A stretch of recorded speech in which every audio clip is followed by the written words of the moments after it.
back with the Ref Show. Good of you to join us. I knew that you would. We have the usual suspects, or two of them, on the show today, Hirsty and Keith Hackett. Thanks to Mike Sewell for standing in last week. As ever, we tackle the big questions, and there's so much to talk about this week. For starters, there's the Champions League final and that handball no goal. Was that a correct decision or not? Had Barcelona not then gone on to win, could they have launched a legal action based on what could be a dangerous precedent? Amid all the FIFA ramifications at the moment, there's that payout to Ireland. We'll talk about that as well. And Howard Webb's resignation from Professional Game Match Officials Limited. Let's start with that, chaps. Keith, we've covered Howard's role in depth. It started as technical director. It then became retitled as performance director. We thought he was having more of an influence, and yet I got the feeling that you and others, Mark Halsey for instance, are not surprised at the outcome here. No, we're not. I mean, ultimately, at the end of the day, you've got, you know, England's finest referee, who has a great deal of knowledge, great communicator, all the positives that would actually, if left alone to do his own thing, would bring refereeing forward. So my hope was that Howard would eventually take control, and the thought then was, as we've explained in previous shows, Riley would go upstairs. That's obviously not been the case. Howard's been frustrated by, I think, his hands being tied in many directions as a result of that.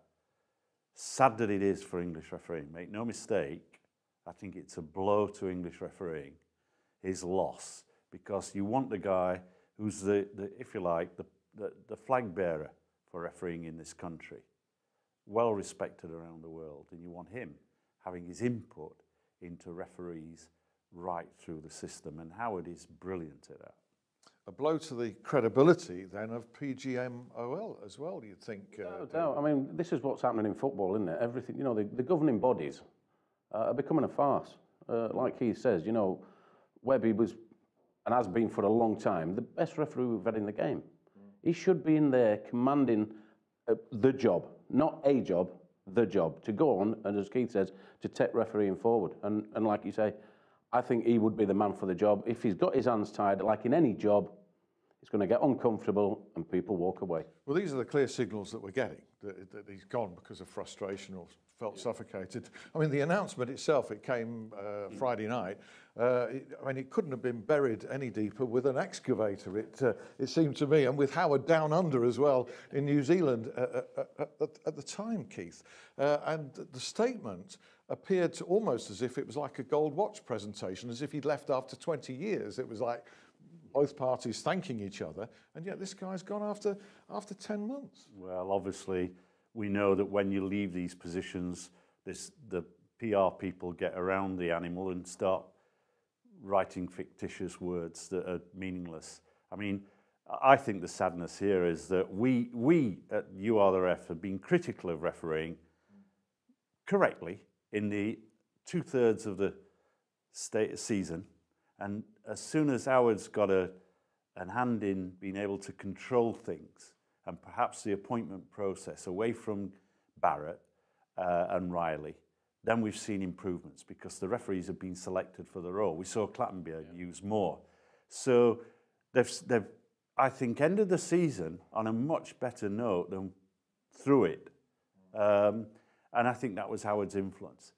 We're back to the old school. I mean, for You Are the Ref, next season bodes well because they'll provide us with weekly material that we're going to discuss, which is negative. I mean, around all decisions that have been made. I mean, look, they've just promoted a young guy who's quite a competent referee, Graham Scott. He's 47 years old.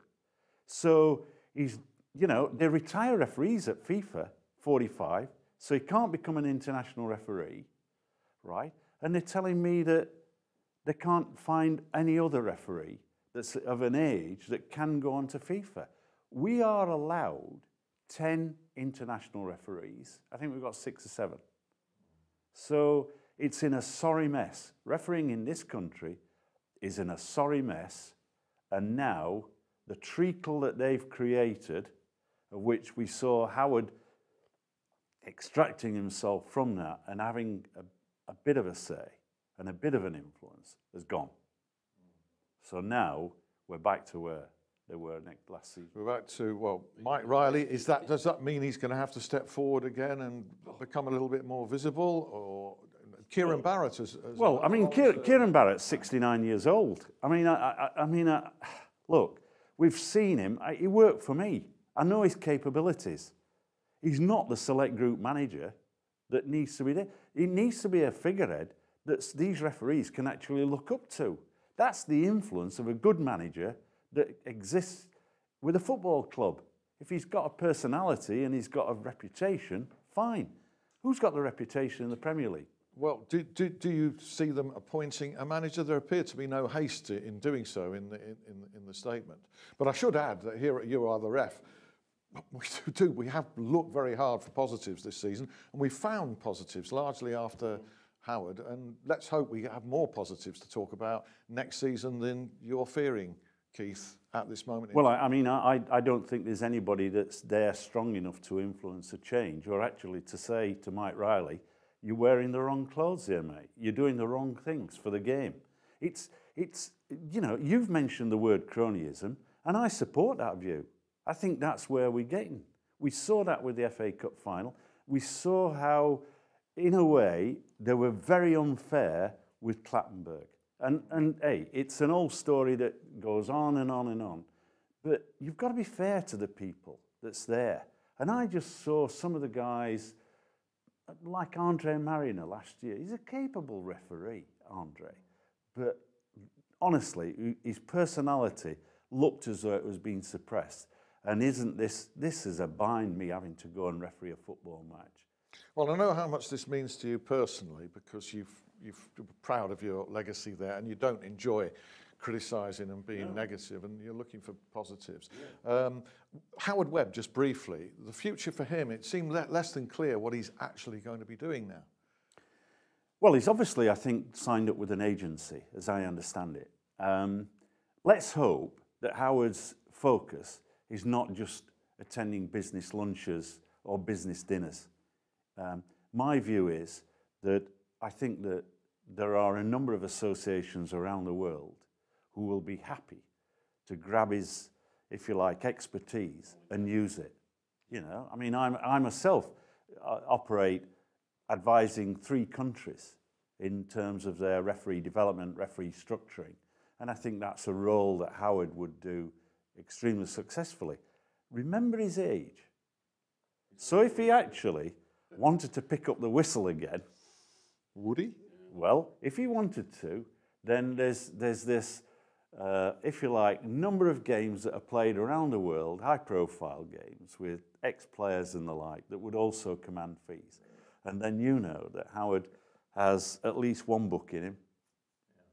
He has a newspaper, he hasn't yet, but there'll be a newspaper out there that would love to grab his views on life. He's not going to be short of offers, is he? But it's crazy. He's not. But it's crazy. For all that said, he should be running the referee in England. Yeah. You know, why should he be sending him away when he's been the best that we've had? He should be at the top, pointing the finger, not listening to people that have been there. It's a little bit like the FIFA scenario.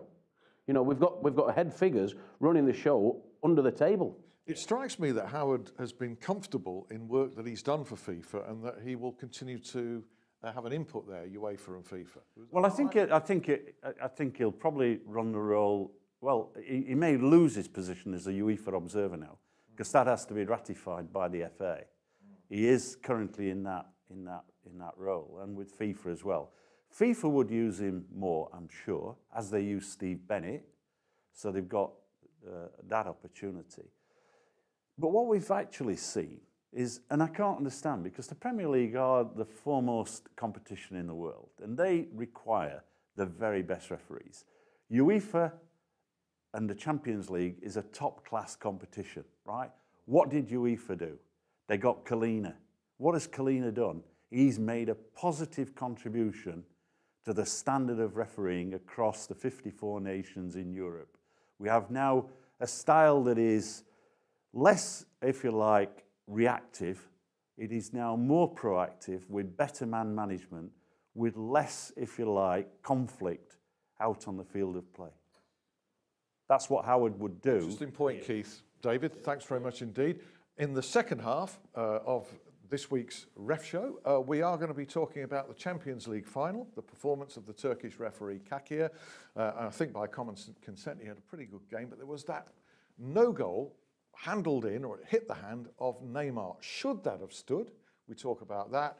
And we also then directly link to one of the FIFA sensations of the moment, the payment to Ireland over the Thierry Henry incident that denied Ireland a place in the 2010 World Cup. Join us for all of that.